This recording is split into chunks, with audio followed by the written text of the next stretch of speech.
Hey, don't forget, it ain't the first 48 with 60 minutes.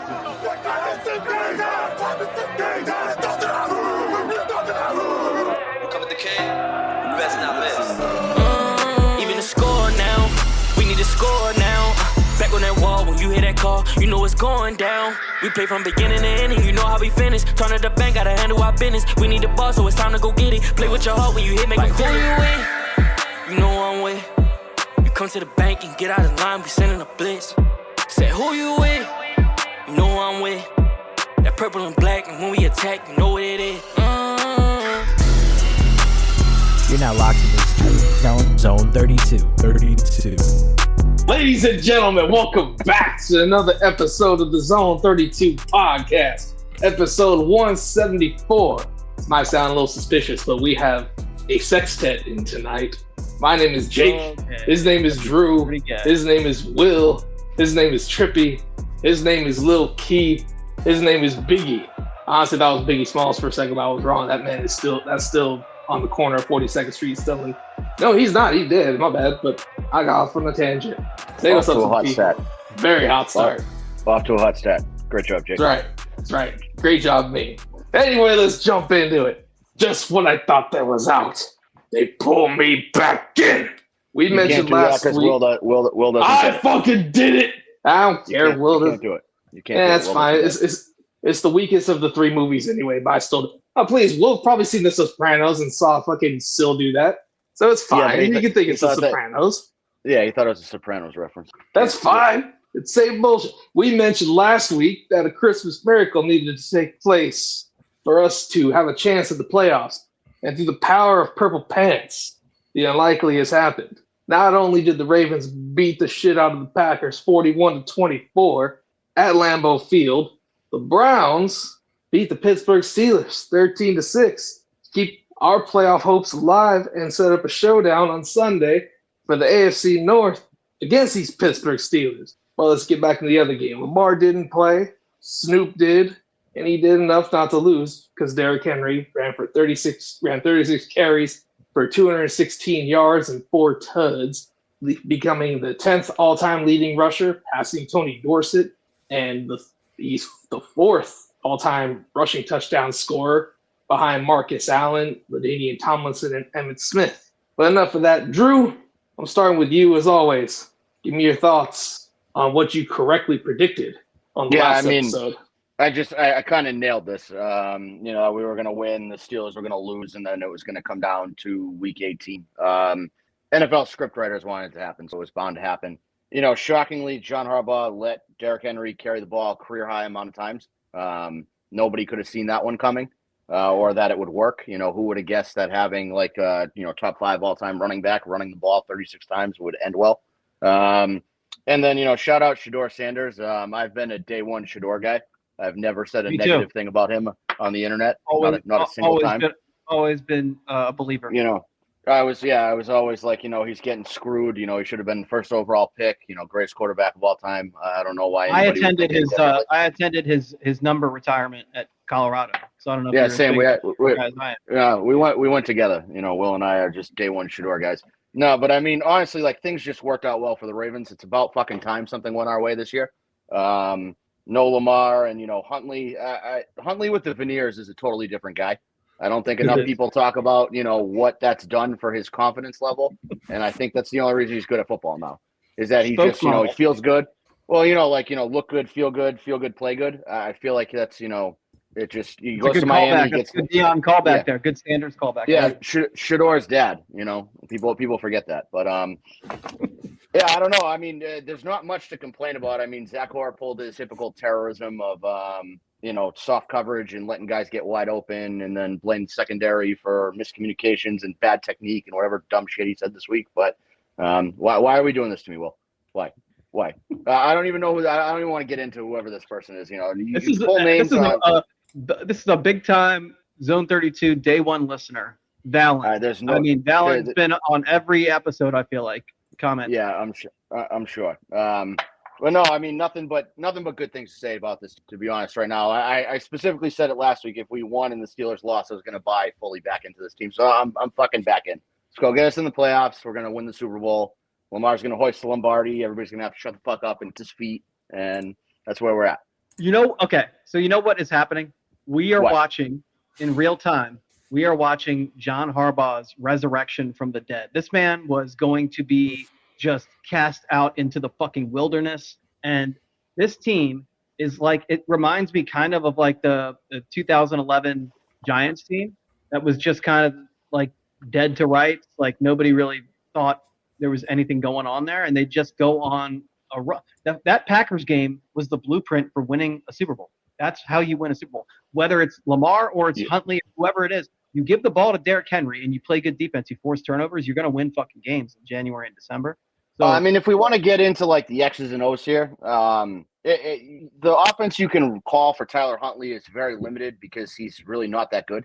You know, I mean, he's a one read and go quarterback. Like that's what he's always been. That's all he's capable of.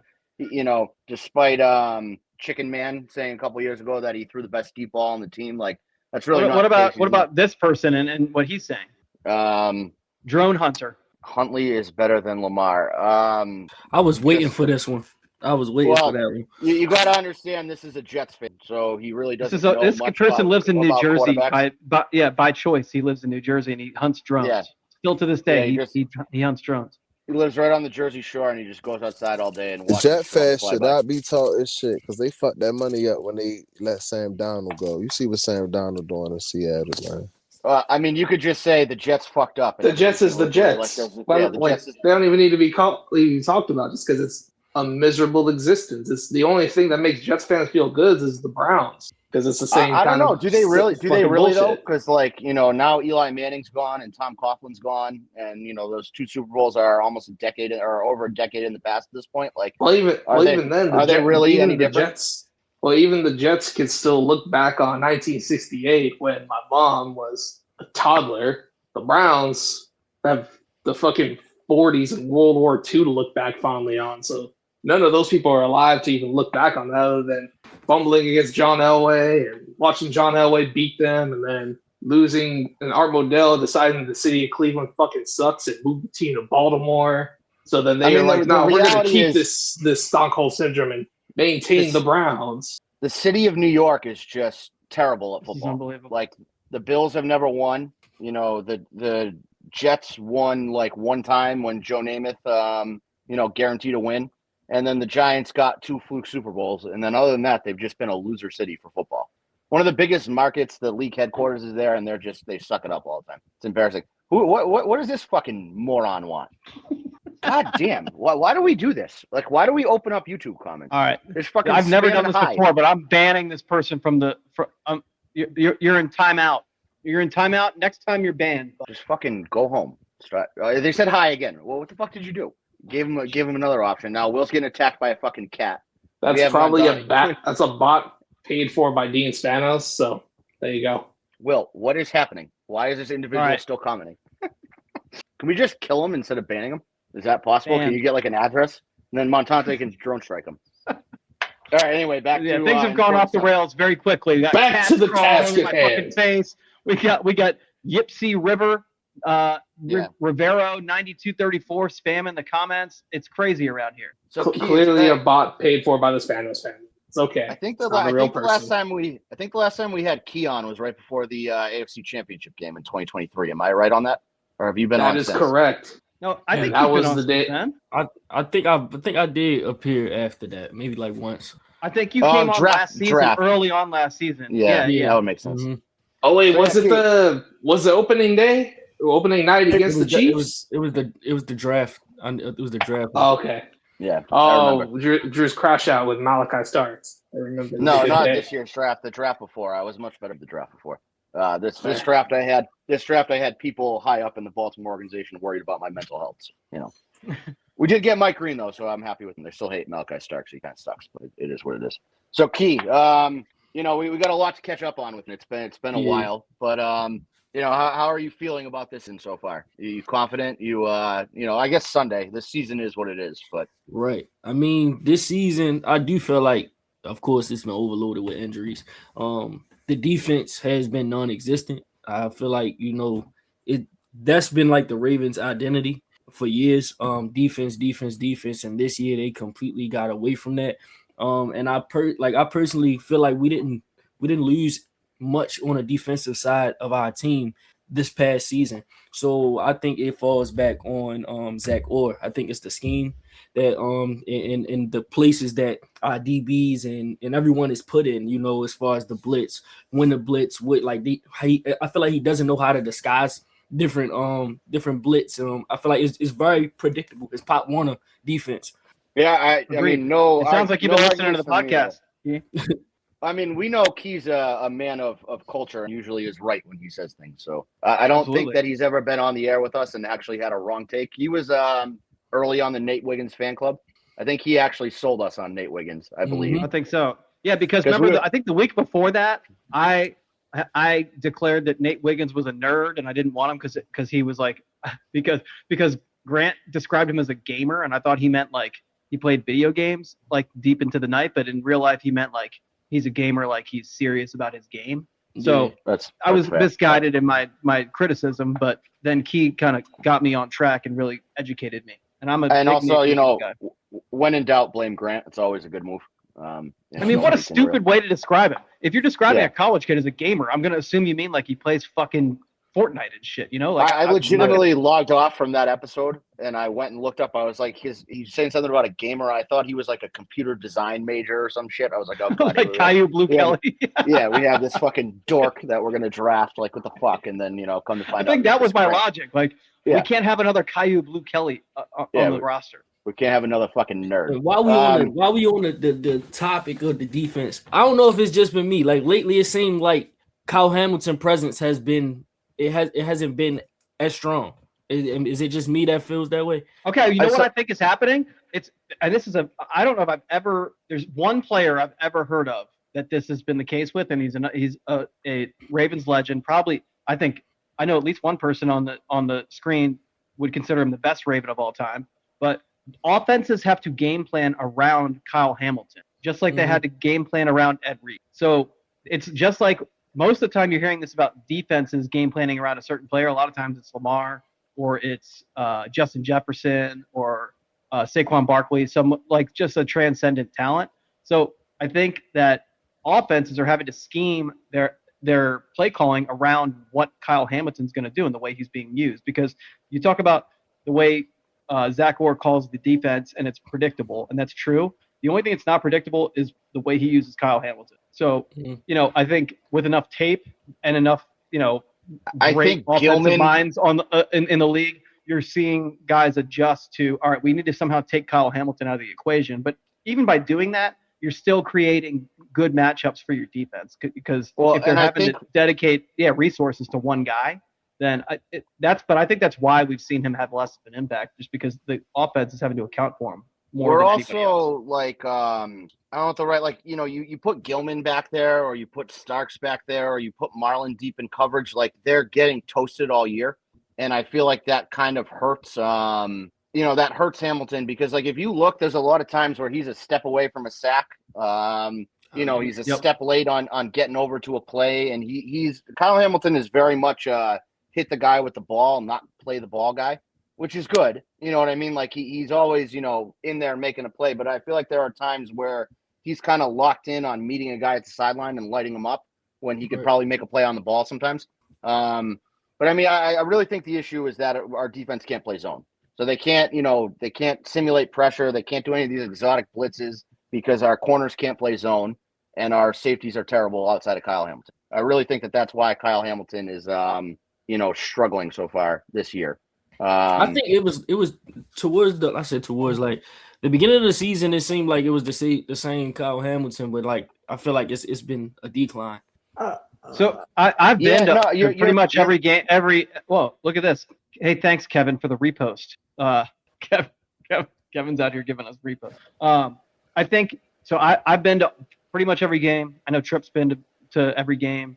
I watch Kyle Hamilton very closely. What he's doing hasn't changed at all. I just think again, I think they're dedicating so many resources to try and prevent how disruptive he is. Did we lose Drew? I think we lost Drew. I think that's been the big problem. It's not really a problem, but is he back? I agree with what Earl said, though. I definitely think the defensive line plays a huge role in that as well. Trip, where you at? I'm right here. I was listening to y'all. Jump in, man. Let's hear what you got to say. I mean, I feel like, teams try to scheme up for him though, like, cause he one of them ones on defense. You feel me? But I would love to see Gilman step up. I feel like the last couple games, Gilman been like taking a step back. He missing tackles, he missing interception, and I want to see that Starks. I've been waiting for like to get more interceptions, but we gonna see Sunday. Amen, Trippy. I've been waiting on something from Starks all year. Naldo's asking where I am. Kevin reposted the stream, and then my fucking stream. And look, this another thing too, right? Like I heard Drew say he was happy about Mike Green. I'm happy too, but you know what they always say, right? You ain't a Raven until you beat the Steelers. So I need them two motherfuckers to show up. You feel me? I want to see Mike 100%. Green all over Aaron Rodgers on Sunday. I mean, the Steelers lost that game to the Browns because they were more worried about Myles Garrett not breaking the record on Aaron Rodgers than they were about winning that game, which is nuts. Like that they cared that much about that. And obviously shout out that Lions fan. I don't really know what was actually said by him. So if he said racial slurs, I disavow. But getting DK Metcalf suspended was a great move. Yeah, I do appreciate that. But I'm on Drew's same wavelength here. If racial slurs were said, then I want no part of it. But I disavow the racial said slurs. Nothing but good things. Well, so I didn't know this, but apparently DK Metcalf and our pal J.K. Dobbins have similar first names. It's Ja'Kalen Metcalf and then Ja'Kalen. Yeah, it's Dobbins, Ja'Kalen versus Ja'Kalen. Yeah. Where's Ja'Kalen been all year? The difference is that DK is about that life. He will punch you out. He got hurt, I think. He's out for the year of the Broncos. Yeah, I think he tore his Achilles, or right? Some bullshit, some lower leg. So another excuse about not being able to make it up my front stairs to come beat me up. 3 years later. So yeah. Still Biggie, waiting. We haven't heard from you. What's going on? What are your thoughts here? Hello, guys. How This is the worst audio I've ever heard. Say again. Do you have headphones? Yeah, you're quiet. Can y'all hear me? I think your hands. There we go. I think go. Much better. No, for one, I said, how you guys doing? Appreciate you We're guys. good. We're good. Doing all right. I saw you guys before, and I was like, man, I gotta check it out. And this was before I even met Drew online. So, but I was listening to you guys, man, and I agree a lot of what y'all said. I feel like the Kyle Hamilton's that Kyle Hamilton situation. You gotta understand, they're asking him to play everywhere, right? They're making him cover, they're making him blitz, they're making him play linebacker because Buchanan got hurt, so they're making him play linebacker. When you have a guy that's literally playing everywhere on the field, and mind you, you remember Kyle Hamilton hurt his shoulder, hurt his arm. What else? He took some body. So he took some body damage while literally playing everywhere on the field. You don't grab guys that are not comparable. You get guys like David Ojabo instead of actual. That's right. Preach. That bum ass David Ojabo taking the shit on my doorstep. For that. Fuck David Ojabo. He sucks. Garbage. So he's gonna be working at Black Arnold's in a year. Right. So you have people that's not producing on the team. You find yourself all the people who can produce, they have to work extra hard. Also, I've had this issue with Zach Orr when he became our head coach. I don't think he was fully ready. Of course, he's going to accept the moment of, being the defensive coordinator. So, he's going to be happy about that and be the defensive coordinator. But he wasn't quite ready for the job. I think it was too big for him. And you can tell he's still backing up the corners. You're making all the corners play 10 yards off the ball. 15 off the ball. And then on top of that, let me tell y'all something. It's not even about the fact that they can't play zone. You don't have zone corners. You have man corners. Nate Wiggins is a man corner. It goes hand in hand. You're right. They're not zone corners. Yeah. Like you're correct. But I'm just saying, like you have man corners, and like we keep making these small changes, getting rid of this guy, getting rid of this guy. But at one point, it's like, when do we stop and say, wait a minute, who's the head of the snake that we have not changed? We changed defensive coordinators. We changed offensive coordinators. We got rid of players. We got rid of Marcus Peters. We had all dysfunctional of Hollywood Brown and Dez Bryant, and we all made situations and changes, picked up CJ, got rid of him. Guess what? Everything still looked the same. Everything still it's like a replay in our minds. Every time we watch the Baltimore Ravens, like it's a replay. Like, didn't we just see that? Didn't we just see Mark Andrews glide to the outside towards the edge of the end zone just for him to get ready to drop the ball? Like, what are we doing here?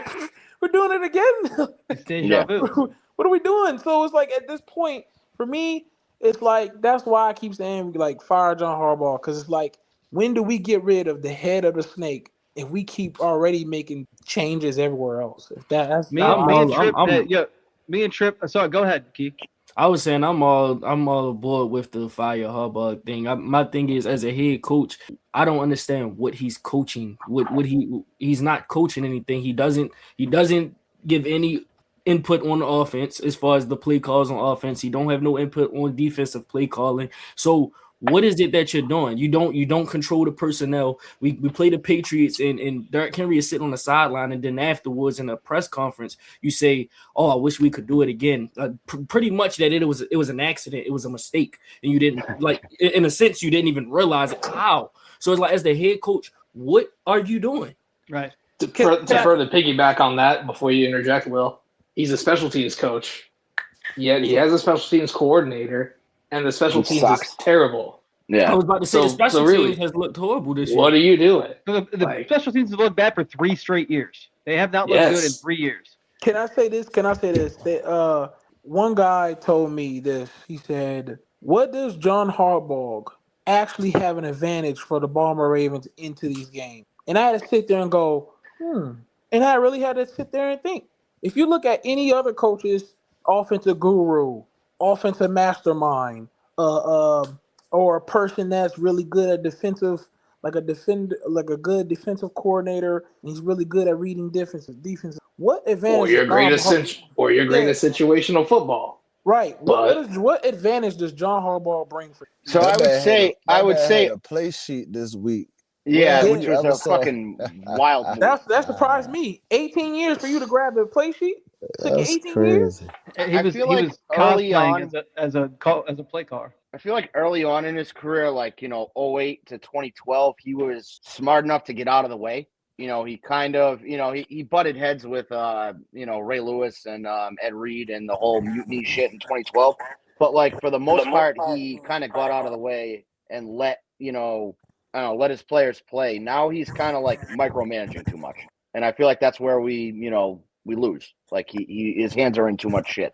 I mean, Zach Orr is a spitting image of him. That's his that's a Harbaugh defense. That's what a Harbaugh defense has always been, is that, play soft, don't get to the quarterback, cause all kinds of fucking problems. So his time here is over. You know what I mean? Me and Trip were texting earlier, and we both agreed that at the bare minimum, this is what it should be. I don't know if this is what it's going to be. It doesn't sound like it's going to be this way, but Harbaugh needs to get to the Super Bowl in order to save his job. That's what I think that's what the measuring stick should be if you're Bisciotti. But don't you dare fucking correct. No, Bisciotti. That's wrong. Bisciotti. I want to interject into my own story here, or my own point, that when we were at the Pats game, Steve came out and Drew immediately started screaming, "Steve, how do you say your name?"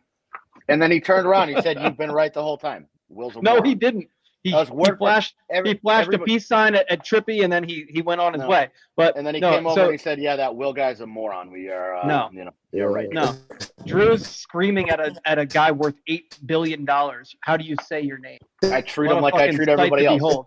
Yeah, I respect that. Godspeed. Yeah, but no, I think, I mean, if it was all about, like, everything everybody said is absolutely accurate, true, valid, I don't think that he's gonna get fired.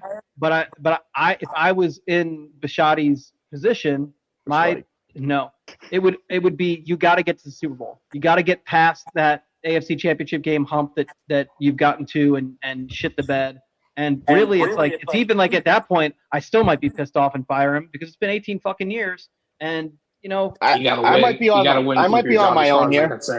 I might be on my own here, but I don't think how this season ends matters at all for his job. I think it's totally a Lamar call at this point. I personally feel that way as well, but I do think though, which kind of sucks in a way, because I do think, let's just say, so happen, okay, we do go to the Super Bowl this year, and granted, win it. I think that saves Hobbs, and we're stuck with that.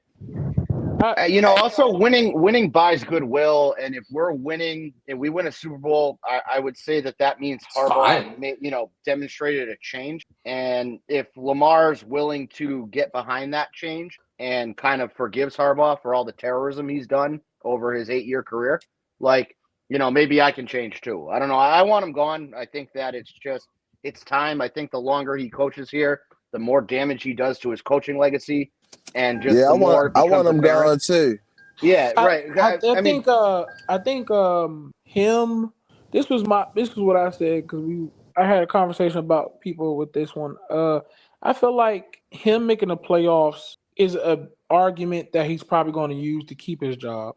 I think if he didn't make the playoffs this year, it would cause a conversation between the office, and then Steve would actually have to find a conversation he would have to have with the people of Baltimore, because it's been a long time that Steve has actually had a full press conference talk with everyone. You get what I'm saying? So I feel like them not making the playoffs this year, with having the number 1 rated team before the season started, they're going to say, okay, how do you have the number 1 rated team when the season started? You failed to get to the playoffs, and this would be one of the biggest moments that, as fans that always wanted John Harbaugh, would be for this year for him to be fired. But like I said, I was kind of mad because the Ravens just beat the Packers, and the Steelers just lost to the Browns. So that means John is still here. Well, I'm happy.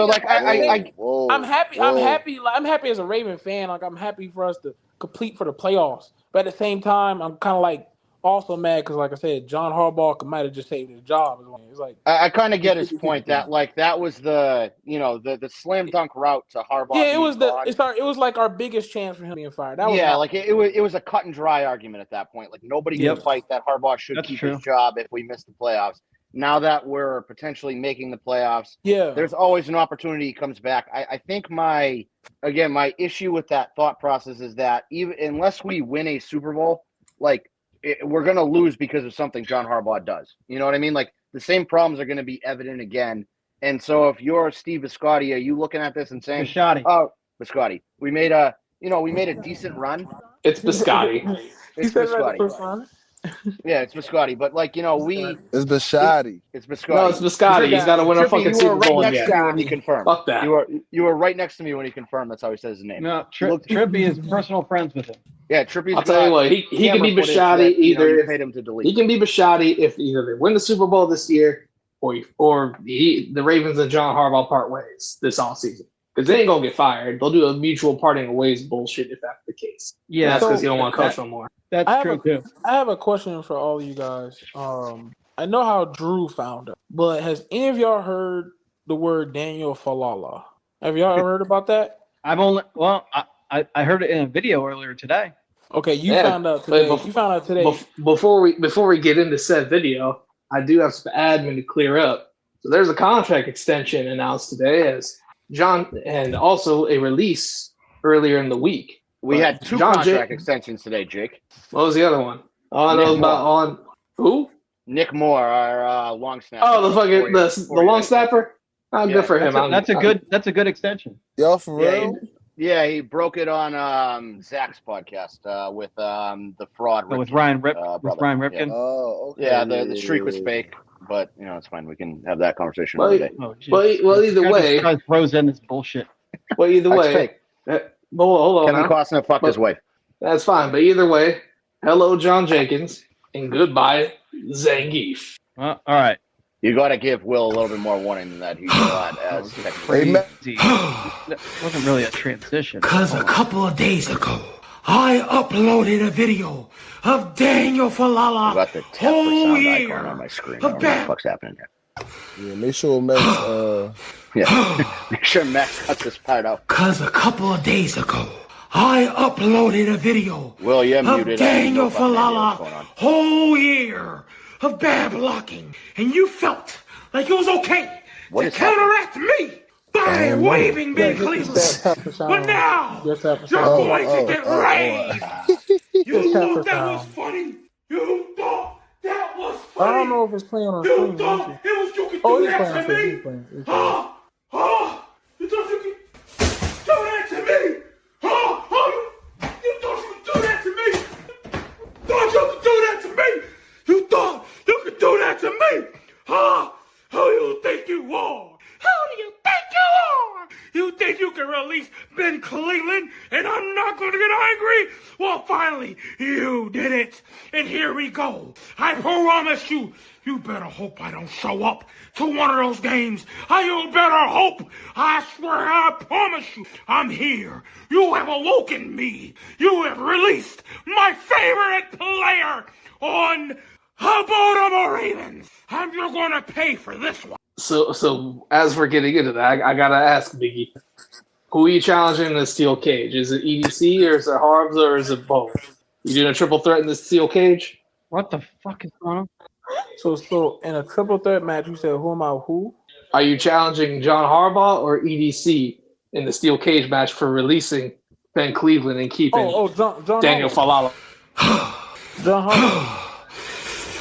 Cause a couple of days ago, I uploaded a video. Ben Cleveland was ass, man. That's why he got cut. That's not true. That's not what happened. That's not true. Bro, I'm trying to tell you, bro. All right. Bro, you're talking to a guy that paid attention to stats, paid attention to what he did. Bro, them stats don't mean nothing when you ain't performing in practice. Correct. Now, did you see his game film? Yeah, that was like 2 years ago. Okay, right. So every time he's had his game film, he looked better than Daniel Falele every time. Every single offensive player that plays lineman. I mean, you're right, but obviously the plays better coaches than him. see something. I mean, they see something in Falele that they don't see So in Ben Cleveland. Trippy, here's Hold my. on. Can we hold on? Wait. Let me answer it. Right. So same thing, right? Trippy. Let's say this is what I say to people because everybody tries to argue me with Ben Cleveland, right? So Trippy. Here's the thing, right? Check this. Would you argue that Emory Jones is better than Daniel Falele? Would you agree?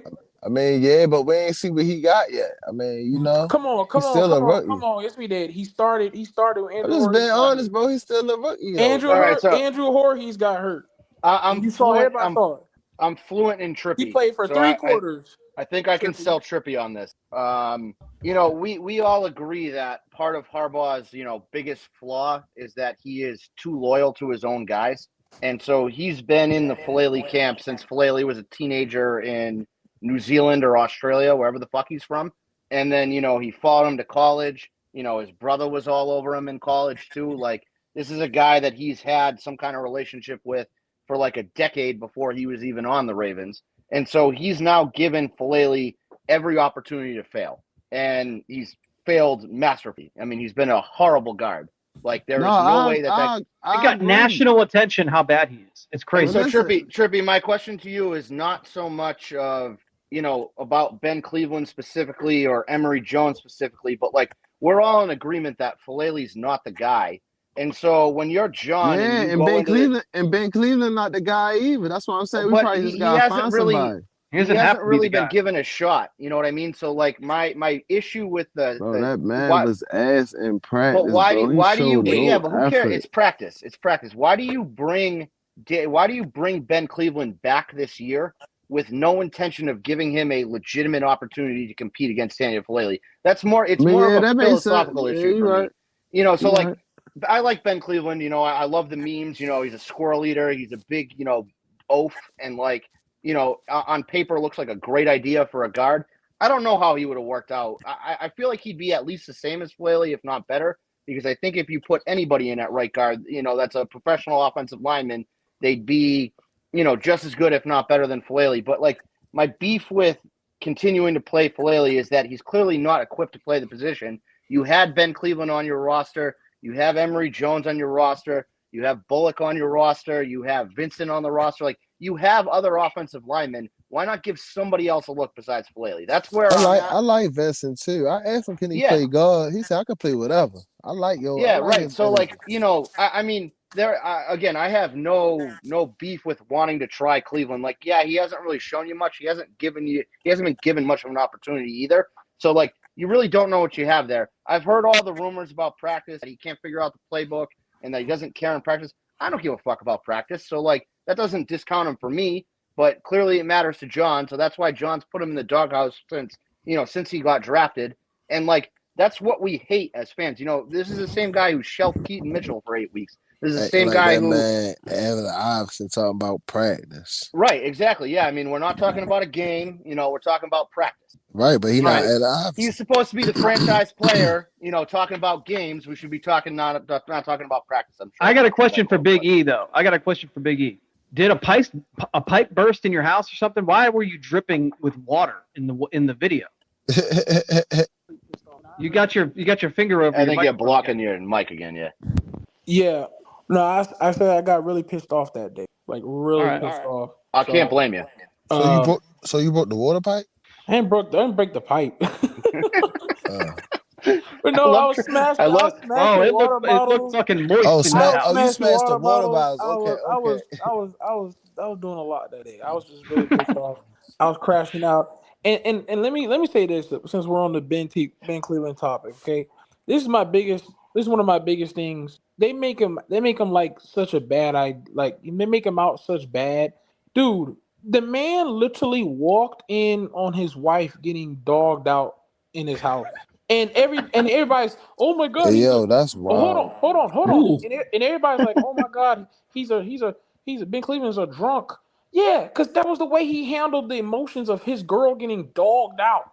How does anyone else react? I would prefer my offensive linemen to have like drinking problems and unsafe in vehicles. Yeah, but what I'm saying he went to Georgia.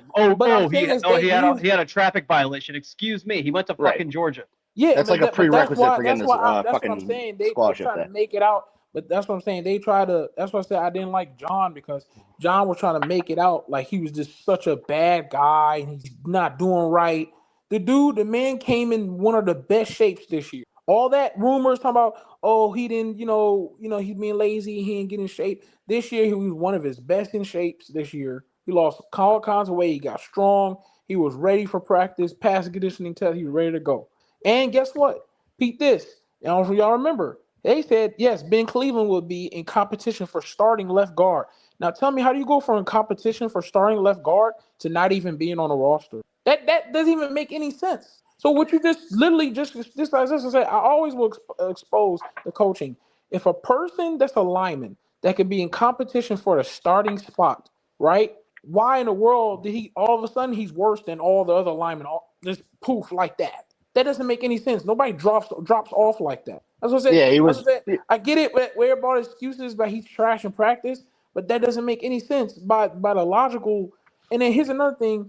So I think Trippy's point is that, we don't know what we have with Ben Cleveland. So why are we hyping up Ben Cleveland? Like Trippy was very much about this with Voorhees too, going into the year. He was one of the first people to be like, pump the brakes on Voorhees. We don't know what he is. Right. And Trippy ended up being right there. And kind of, like that's the way Trippy looks at football is actually like very logical. And, he wants to see something before he buys into a player. So I'm cool with Trippy's point of view. My issue with the, it's Falele's a problem. Is really what all it boils down to is that, none of us want Falele starting anymore. It's bad. It's bad. And it's like I want to hear Key's thoughts on this topic. I want Key to fix our offensive line. I feel like that's the guy that could, Key's got a name in his head or something, somebody that we can go grab. It's going to fix everything for us. I know he's pondering over there. I see the thinker. He's muted. Key, you're muted. I don't have a name on my fault. I don't have a name on who I think we should pick up, but I've been over Falele. I don't understand how every week he's still starting. Like I do not understand that. Like everything y'all said, y'all pretty much has said what I want. And not a word from the coaching staff. That's the one that. But it has been a word because it has been a word. Yep. Harbaugh said that he basically praises him. He think he looks good. It's crazy. I should say not a negative word from the coaching staff. So not an ounce of reality from him. That's what I don't understand. It's like how can everyone in the fan base see it? Other football players that used to play. You got Shannon Sharp and a bunch of other people calling them out on national television. Right. And it's just like Oh yeah, because let's throw him out there again. I just don't get it. Every week the starting offense gets announced in the stadium. He gets booed. He gets Home booed. crowd boos Falele every fucking week, and Booed him Forty. as shit. It's insane. My wife leaned over to me when they booed him and during the Bateman Patriots actually. game. Yeah, she's like, so she heard everybody boo. She's like, damn, like everybody hates him as much as you hate him, because she just hears me downstairs screaming at him all the time. Yeah, and I'm like, he's fucking awful. He's that. They was bad. booing the shit out of him too. The boos get louder every week. It's almost like I'm almost at the point where I kind of feel bad for Falele, because like it's not his fault. You know what I mean? Like I disagree. It is, but he knows fault. he shouldn't be. Well, it's his fault. He sucks, but he knows that he shouldn't be in that spot. Like he must know. Wait. Okay, let's see. One thing I love about this show and you guys is y'all will always talk the real, and y'all know, and y'all are real. Trippy a real fan. Y'all fans. Y'all. Every time I've listened to y'all podcast, y'all speak real. The truth of the matter is, you are a professional player. We are told to regular fans, hey, you don't know what it's like to be a professional. You don't need to be speaking about this. You don't know what it's like to be at a level of that. This man is getting paid 5 times our salaries. It is your fault. And it is John Harbaugh's fault. It's your fault for stepping on Lamar Jackson twice in practice, for getting him hurt in practice. Like I was just about to say that. I'm sorry, I think bro. he's like 50% on why Lamar's been injured this year. Oh, I would say 100%. I mean, I don't know if Lamar's getting hit in a game. It is, even if it's not his guy that hit him. Somehow he did it. It's just you go back and look at the tape. Yeah. Somehow he fucked it up. Since we speaking on the offensive side of football, I did have another player that I wanted to mention. What's y'all take on Bateman? Before y'all waste of a roster space.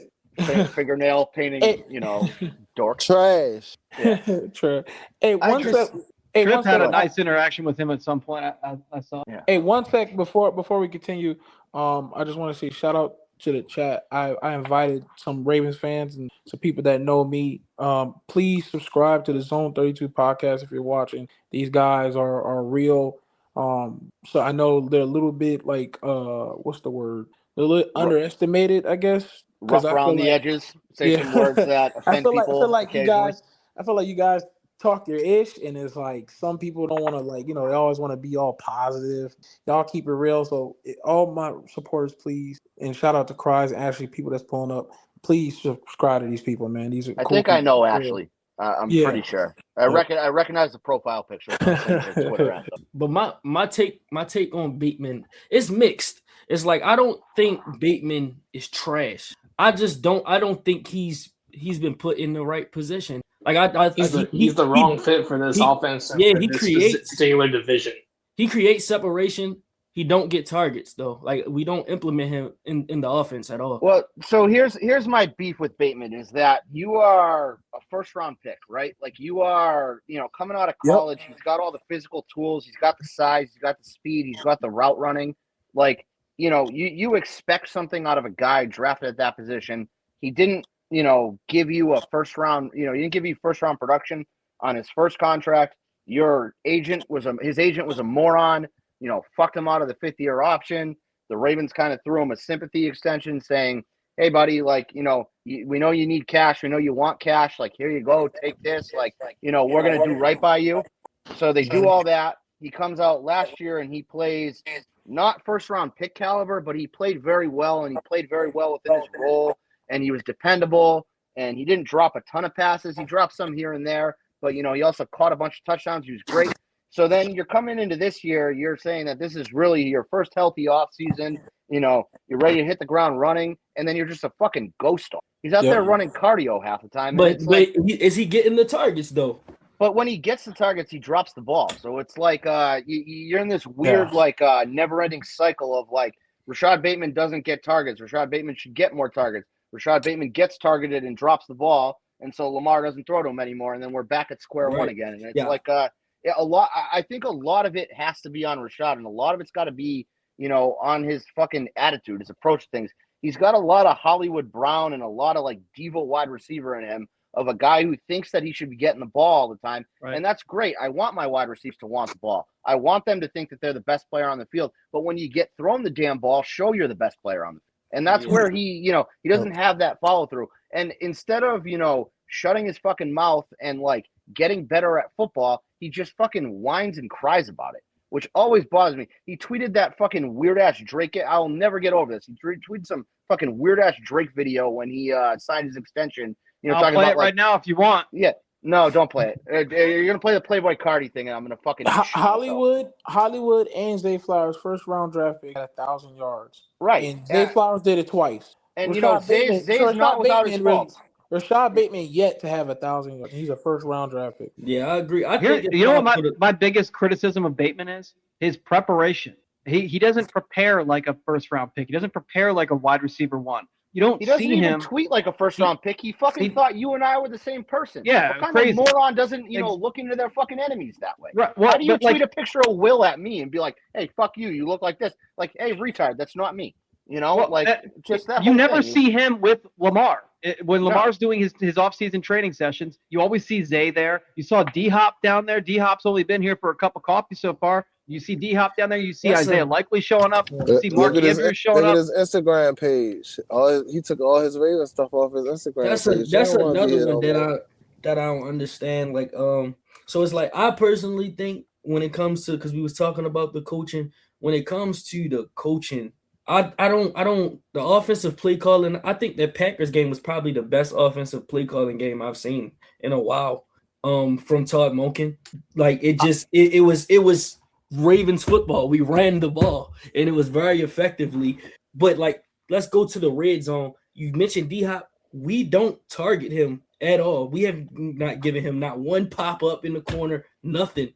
And we struggle in the red zone. Don't worry, it's coming. So, do you want? I could spell this out. Like Todd Monken, when Lamar Jackson is under center, he calls a way more intricate offense, I guess is the best way to put it. There's a lot more longer developing routes. There's a lot more movement on the line. You expect more out of the offensive linemen, and they really just can't do their job. And so the cover, the blocking breaks down. Lamar's forced to get rid of the ball early. A play doesn't develop long enough. The guy who was supposed to be open doesn't have enough time to get open. And then last week, what you saw is a lot of, one read and go. And it was because, the offensive line can hold up for a second and they can't hold up for 5 seconds. And so it's like what Todd does that pisses me off is that he does not call around the offensive line. Like, what the offensive line is. You know what they're capable of. You know that you got to put Ricard on the field all the time if you want to run. You got to not trust Falele to hold a block for 4 seconds. Voorhees is going to fuck up somewhere. Ronnie's not the same guy that he used to be. Linderbaum's a little bit undersized. And he's going to get fucking bullied if, Falele or Voorhees miss their guy. Like, Todd knows all this shit, but he continues to call the same plays, expecting them to do better, and they're just never going to do better. This week against Pittsburgh, I say even with the change of quarterback, you still call the same type of offense. 100%. Agreed. Yeah, it's the same thing we did in the playoff game against Pittsburgh last year, where Derrick Henry ran for 1 billion yards and 2 touchdowns or 3 touchdowns or whatever. We just bullied them all game. Just do it again. I feel like their hand was forced as well. They literally, the media was saying run the ball. Shannon Sharp was saying run the ball. The fan base was saying run the ball. Even some of the coaches were saying, hey, the press conference people were saying run the ball. So like we literally forced their hand. And on top of that, the season was on the line basically. So it was like, look, we gotta get backs against the wall. Backs against the wall. You got to do what works. With Lamar coming back, I would like to know how much they're gonna be really running now that he's back. Because with Lamar and Tyler Huntley, because I remember people was having a conversation about Tyler Huntley and Lamar. Tyler Huntley is just like a good game manager. That's why it worked out. It worked out. He was gonna hold it down while Lamar was hurt. His back is hurting, cool. But Lamar can just do multiple things. So their play calls are like, okay, we want Lamar. We need you to do this post out or this big curl. So they have all these players do these long developing routes. And then people get all confused like, oh, why Lamar not doing what Tyler Huntley's doing? But it's about the play calling. And different offenses. Totally different offenses and totally different skill levels. Yeah, Todd's in this weird spot of like you have this fucking Ferrari in Lamar Jackson and like sometimes you just got to drive the speed limit to score points. And like Todd wants to open it up and drive $120 down the highway. And like you don't have the guys on the line to do it. So you got to do what works. And whether or not that's using Lamar to his full abilities, you just win football games. That's really all that matters. I promise you, Lamar Jackson does not give a fuck what his stat line. I know No. that there's a lot of talk about, he's this selfish guy and he's obsessed with media narratives and all this bullshit. Like, I promise you, all Lamar cares about is winning. Like that's really it. That's his one motivation. That's been his one motivation since day one. Every time he talks to the media, that's all he fucking tells you is, I want to win. So it doesn't matter. He doesn't care. He doesn't have to throw for 300 yards and 4 touchdowns. Just win the fucking football game. Let Lamar put Lamar in a situation Eden Hill. Lamar's been saying every game's a playoff game for like 7 straight weeks. Right. So like what you're saying, it doesn't fucking matter what his stat line is. It matters if they win the fucking game. That's all he cares about. Yeah, that's his number one priority. If we had Jake, this is a great, transition into the Steelers game. So yeah, take it away. Absolutely. And here's another thing, right? People are calling for a new head coach because also we would like to see this offense and this team actually have a well-produced, well-prepared. Like, I think fans are tired of the team not being prepared or not being disciplined. I think the fans are tired of, like, okay, like for example, right? The Lions coach, right? Dan Campbell. What's his name? Dan Campbell. He just don't know how, but he just has all his players always ready to run through a wall. There's multiple players. Eric Reed. Like, think about it. What if right now, let's say the Chiefs had Lamar Jackson and Derrick Henry. What would they be doing with him right now? It's like, that's how you know you need a new coach. Because it's like John Harbaugh and Todd Monken has one of the 2 dynamic runners of the football. 2 of the most.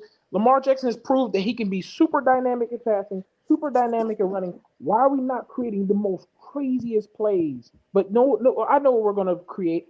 Let's throw a small, stupid behind the field screen to Zay Flowers to the right for 2 yards. Like, what are we doing? That's all we got.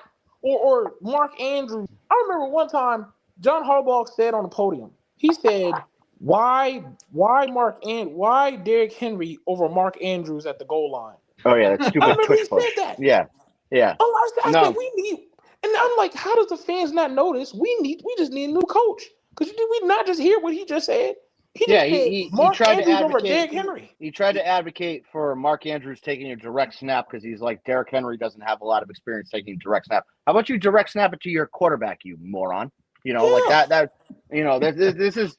I could go for hours on stupid shit that John says. He says so much dumb shit on a week in and week out basis that I forget that he says things sometimes. I totally forgot about the Mark Andrews. He said his family was woke this week when the Browns won. Yeah, that was nuts. Like he has no idea what woke means, right? We're all in agreement there. Clearly not. Yeah. There's no shot that he hasn't any idea about that. I mean, that's a fucking MAGA guy if I is Harbaugh. Like he is not woke. He is probably the opposite of woke. Well, on that note, the Ravens on Sunday are traveling to Yinzerland, the land of blood magic and sacrifices and bullshitting your way to 9-8 to take on the Pittsburgh Steelers. So this week is a little different. I mean, DK punched the Lions fan in the face, or not in the face, but on the chin. DK Metcalf punched a fan. He's suspended from last week and then this week. Sounds like TJ Watt's going to be back. He doesn't have an injury designation, so he's going to play. The other key TJ Watt survived a murder attempt. People forget. He did. The other thing is the rookie defensive lineman Derek Harmon is going to play. He didn't play in the bullshit that happened earlier this month, but with him on the field, they've been stingier against the run. They only give about 3.5 yards per carry. So, Key, I'm going to ask you like this before we get into the score predictions and everything. How confident are you in this Ravens run game against this improved Steelers run defense with them on the field? I'm still confident. I don't think that you go into the game just strictly trying to run because I feel like that's exactly what they're going to be waiting for. Like I would love to see first play of the game, play action. You feel me? Like I don't think that you should go out there and just force feed Henry, but we should give Henry his touches. Henry should not leave this game with less than 25 touches. You're 100% right. So, but I just want to point out that Derrick Henry did have 25 carries against the Steelers last time. So he did. And that's just my thing. I'm very confident in the run, but I just think that we should still pass the ball efficiently to open up the run game a little more. And most importantly, what's going to help the run game, because I think this is why a lot of people are saying that, we should start Tyler Huntley, is because Tyler Huntley was running the ball. Lamar Jackson has to run the ball. I was just going to say that. Lamar Yes, he Jackson does. cranks off a 20-yard run the first drive, and I think we just fucking boat races. The I mean, threat I think of that Lamar running the ball is what opens up the run for Derrick Henry. you know, and I think that this game, it can't just be a threat of Lamar running the ball. I think you need to see one run on tape. I think you need to make them really respect that run, and really fucking that Like first drive. You design run runs.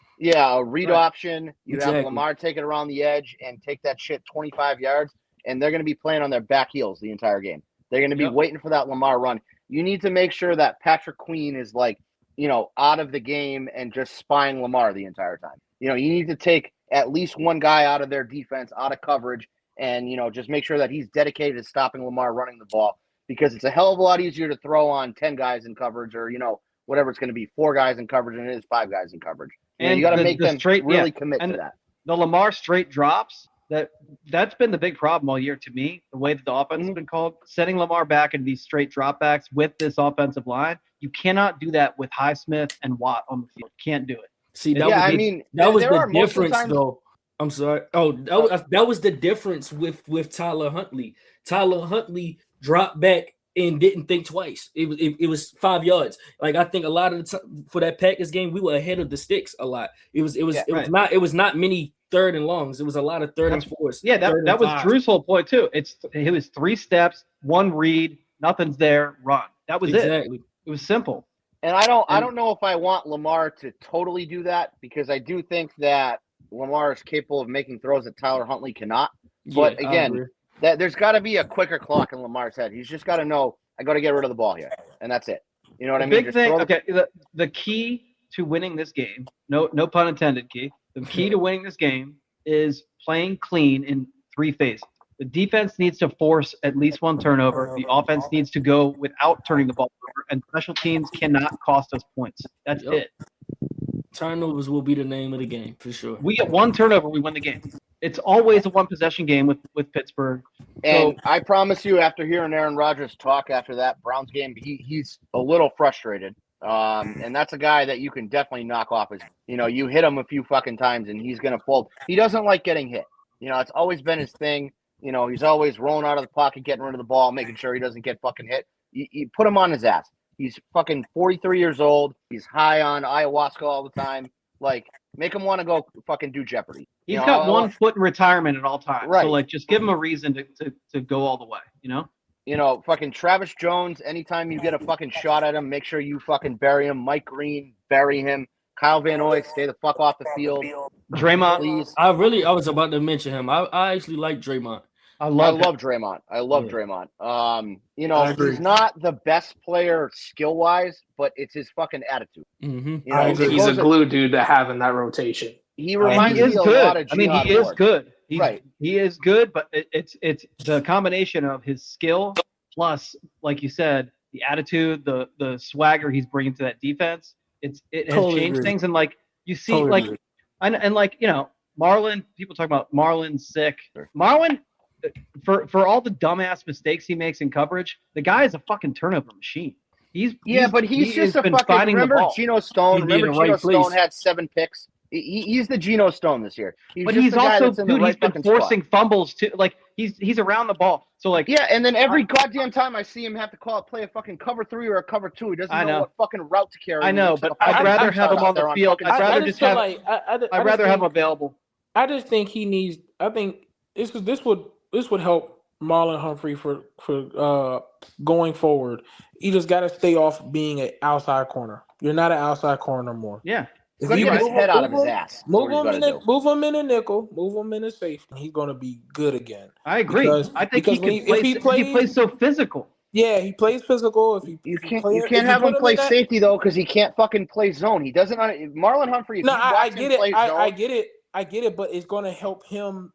He's gonna help him mentally though. You get what I'm saying? The way he plays, like, he's gonna help him mentally. Like when he plays nickel or he plays safety, he's gonna be like doing what makes him more simpler.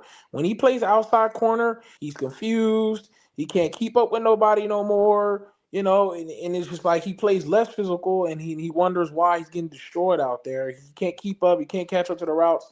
So I get what you're saying, Drew. Not that you're wrong about him, but if he wants to be good again, where people can have grace for him, have any more grace left for him, move him to that nickel or move him to that safety. One of those spots. I don't care, just for one of those spots. That outside corner, he's done. His career is done with outside corner. Yeah, because I mean, there's a weekly text between Grant and I of there's Marlon Humphrey. Like Marlon's the moron that you call zone coverage, and he just goes and stands in his zone and doesn't actually cover anybody that's in his zone. He's like, and then he goes on tape. He's like, "Hey, look, guys, I'm standing in my zone." It's like, no, moron, you have to fucking cover somebody who's trying to catch the ball. You have to fucking tackle them. You have to, do your fucking job, and you just can't figure it out.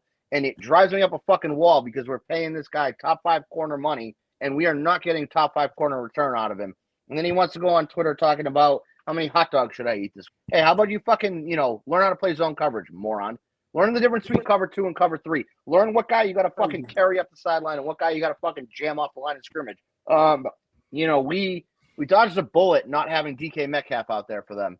Because that's the one guy that would have fucking really eaten. That might have saved him. He would eat Marlon alive. And he would eat Nate Wiggins alive because he's way bigger and way more physical than Nate Wiggins. It's not even Nate Wiggins' fault. Like, you have limitations as a 6'1", 180-pound corner. Like, it's okay. I forget who tweeted that. They got fucking crushed by all Ravens fans. And they're like, yeah, fuck you, you're hitting on Nate. But it's true. I mean, he's undersized. He's small. He's 180 pounds. You get fucking thrown around like a rag doll. It fucking happens. But like, DK's probably going to go beat up Nate's mom in the stands. Yeah, I mean, he might. I don't know. DK is a little bit unhinged, which, I wouldn't mind on the Ravens. It's so fucking funny that they got rid of George Pickens and replaced him with DK Metcalf. He's just a more expensive George Pickens. We could, it's crazy. That's 2 players we could have got on the Ravens, DK and Pickens. We could have got both. Yeah, so I don't want either one off of both. So I'm just saying, but we got a Jabo instead, and then we got was it Boykin instead? King David. Don't speak badly about King David. Future defensive player of the year. I'm a big Michigan fan. Who's defensive player of the year? I said future defensive player of the year, Jake. Clean your fucking ears future out. defensive player of the year. He's the future employee of the month at Whack Arnold's. Would you not hire him at your Buffalo Wild Wings, Jake? You know what? I'll say this. Hey, you know what? I got him on a job. No, actually, no. He took a dump on my doorstep. I can't hire him. Good. He's banned from all B-dubs. Deserve it. All the shit you talk about him, Jake. Hey, you know what? I talk shit because he took a shit on my doorstep. Good. You know what's crazy? I give him this. I think David Jabo is not good anymore and waste of time, but he got screwed. Wait, hear me out. But here's what I'm saying. I feel like look what we saw with Adafia Owe though. He wasn't getting no sacks. He wasn't doing nothing. We was getting disappointed in him. He went to them Chargers and got 7 sacks in 9 games. That man. All they're asking him to do is pin his ears back and go rush the passer and do nothing else. Yeah. Ojabo is a sad story because when he popped his Achilles during the pro day, that's what really fucked him because he's never been right and lost that exexplosiveness. So he came into the league kind of raw as an edge rusher. Yeah. So he just kind of doomed. That's why I said I want to see some of these players with a much better coaching staff. What would Lamar Jackson look with Sean McVay or a Clint Kubiak or Eric Reed? Like what would some of these players look like with a better coaching staff and a better system that just somebody that lets them do what they're good at and stop trying to force them. John Harbaugh instead of putting right tackles at left guard and putting stop trying to force a square peg into a round hole. It doesn't fucking work. And like everything's got to be a trick. Everything's got to be a disguise. Just get a guy who's good at something and let him fucking do it. And so actually to bring this back to Key's point about the Steelers game, like a lot of what Key said is just take what the defense gives you. You know what I mean? From an offensive standpoint, like just, if it's only 5 yards a carry and that's all they're giving you, just fucking stick with it. Keep doing it. It's going to work. You know what I mean? Sounds like you're going to get a first down at least once every 3 plays. Right. Jake quoted that, they give up 3.5 yards a carry with Harmon on the field. Well, if you carry the ball 3.5 yards 3 times, it's a first down every fucking time. So, right. You know what I mean? Just keep fucking sticking to it. They're not going to give up the big play to you. That's kind of what the Steelers do defensively, is that they try to limit your ability to, get those big chunk plays. So you got to stay disciplined, stay within yourself, take the short shit, take the underneath shit, and just fucking march your way down the field, get points every drive. And I would say even the flip side is true on defense. You know what I mean? The Steelers are going to look for that big play. That's kind of what their offense thrives on, is that they get those big chunk plays every once in a while. If you can limit those, and more importantly, limit yards after the catch, Gilman is going to give up catches. You know what I mean? Like, he's a small underside safety. Malachi Starks is going to give up catches. Nate Wiggins is going to give up catches sometimes. If you make the tackle right after they catch the ball, you're fine. No harm, no foul. It's Keep the same way Jalen that we Warren play. in front of you. That's another one on the screens. Jalen Warren is the most dangerous, and Gainwell. Gainwell too. Catching the ball are those are the two you got to watch out for, because they don't really have a receiver who's going to take over the game. I was about to say that. If you let, you're going to, Adam Thielen's going to eat you alive for 3-4 yard catches. But if he just gets 3 yards and then you fucking drill him and he's not getting any yards after the catch, so fucking what? It's the same thing we did with Jamar Chase in that Bengals game. Yeah, he had 10 catches and 120 yards or whatever it was. But, when he caught the ball, he was getting tackled right away. He wasn't breaking the big play off of that. If defensively we can just do that and you can constantly get in Aaron Rodgers' face, I'm not saying you got to – I would love to sack him, 6-7 times. I don't know if that's actually going to happen, though. But if you're just fucking causing chaos and, bothering him and interrupting his timing, like eventually we're going to get a big play. Eventually we're going to get a turnover. Yep.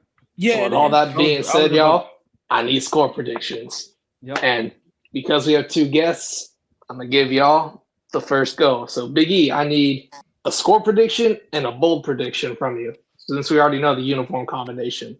What you got? Score prediction. Ravens 24. Steelers 13. And that's because the Steelers lost their tight end and Metcalf. I don't think they're going to be explosive on offense as we think. I think the defense might carry, but their offense won't be explosive. And the bold prediction is Lamar gets 3 touchdowns. That's my prediction. Three passing or just 3 total? 3 total. Because he might mess around. I like the rushing touchdohdown call. Yeah, because he might mess around and catch a running touchdown and get hella hype because people talk about his injuries. That's not wrong. I like that. Yeah. Key. Who you with? What you got? Score prediction, I'm going 26-16. And the reason I say 26-16, I think that it will be a few times where like our defense seems to give up those plays, but we always, like, this season it's been we bend but we don't break. So I think they'll get at least about 2 to 3 field goals. I think they'll score here probably like one time as far as a touchdown. But I'd like he just said, I don't think their offense will be a factor this game either. My bold prediction, I got to roll with my guy. I think Nate Wiggins is going to have a big game. I think he gets an interception this game. And I think that'll be the turnover that we needed. I like Trippy. that. There it is. My score prediction going to be 33-17 Ravens. Trippy's very close to my score.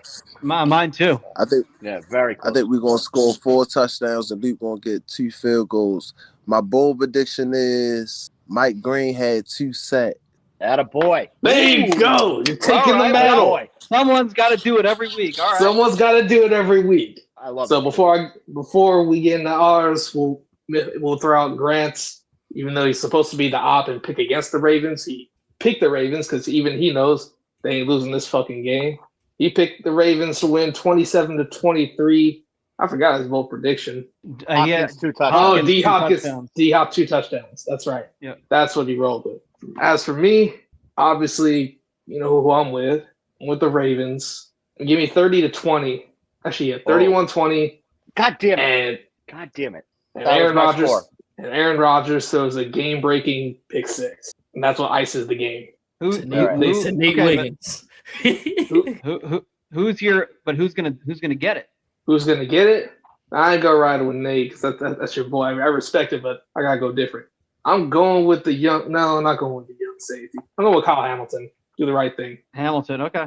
Rodgers will All throw right, a screen. He'll tip it in the air. It'll be just like the one he had against the Browns. I like that. Okay. So I got 31-20 for the score as well. I just think it makes too much sense. Very close to Trippy. And Jake kind of scooped me there. Bold prediction. It's got to be a Ricard touchdown. It's got to be the week. We're out of weeks here, so Patrick, let's do it. All right. I put my $10 down on you weekly. Religiously. Let's pay it off this week, Kyle or Patrick. He's Kyle. So my score is very, very close to Trippy's. Mine is 34-16. He was 33-17. And my prediction is Derrick Henry, 150 yards, 2 touchdowns. All right. Okay. All right. And it's his No, birthday. wait. You gotta get a little bit bolder than that now. 2 touchdowns? You gotta get a little 150, You gotta get a little 150 yards and 2 touchdowns. That's a No, big 150 game. yards. That was bold, but 2 touchdowns. So I want to point out. I That's want to point this out. Derrick Henry is, I think, about 60 yards off the NFL rushing title lead right now, and I think he's way out ahead in touchdowns. He has 16 touchdowns. So Is Jonathan Taylor ahead of him in touchdowns? I don't think so.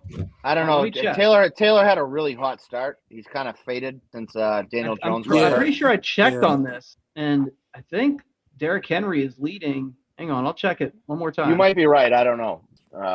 Touch. Oh, you're right. Okay. So Taylor's got 18 and Derrick Henry's got 16. So yeah, if Derrick Henry gets 2 touchdowns and 150 yards, he's going to have a very clear shot at being the NFL rushing leader. For sure. So 150 and 2 touchdowns is a huge game, especially with these stakes. For sure. Before we get up on out of here, I want to give y'all the floor for any final thoughts going into the game. Download Who You With, Lil Key. Play it on repeat until the Pittsburgh. game. Fuck Pittsburgh.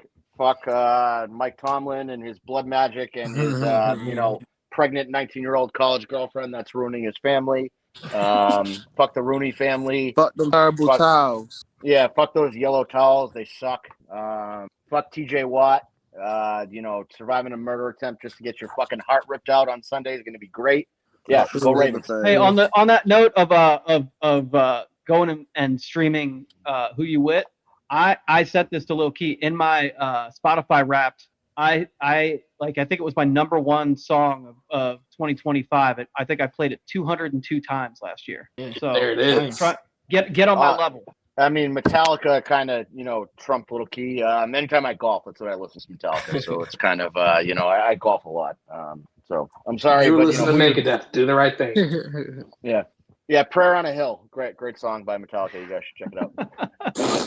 I wanted to put there. Oh yeah, I ain't gonna lie, that shit right there. That's my shit right there. Yeah, I just wanted to put it out there since I'm here. The thing that people don't know is what came of Daniel Falala thing, whatever that I've been doing, that went viral and stuff. That was all because of Ben Cleveland, by the way. literally, I was like, bro, this dude's starting over Ben Cleveland, and I posted one video and I just called him Daniel Falala, and then before you know it, it just blew up. That shit went nuts. Yeah. Yeah, it blew up. Mega viral. Yeah, it went crazy. Mega viral. I see it every game. I was surprised. I laugh every time too. I'm like 8 years old. I'm like 8 years old mentally, but Key, you got any new releases coming out soon? Yeah, I'm working on an album right now. I recently just signed a deal, so nice. Shit! There you go. We're working on an album for 2026. I'm gonna say around like top of the summer is what it's looking like. All right, song of the summer coming from Key, June 2026. I'm gonna pre-save that on Spotify. Absolutely. I'm gonna save it on Apple because I'm an iPhone user and I'm a normal person. I'm like, support everybody you hear up here, man. For real. 100%. As far as for the Ravens, my last words is defense. I think the defense will be the factor. The offense, I don't think we're gonna have to worry about, but the defense, come on, man. We need y'all to show up. 100%. That is factual. But anyway, that's gonna do it for this week. We'll be back next week to discuss what the fuck happened, this, that, and the other. Grant's gonna be back with his BBC lists, hopefully. But meanwhile, it's time for me to die.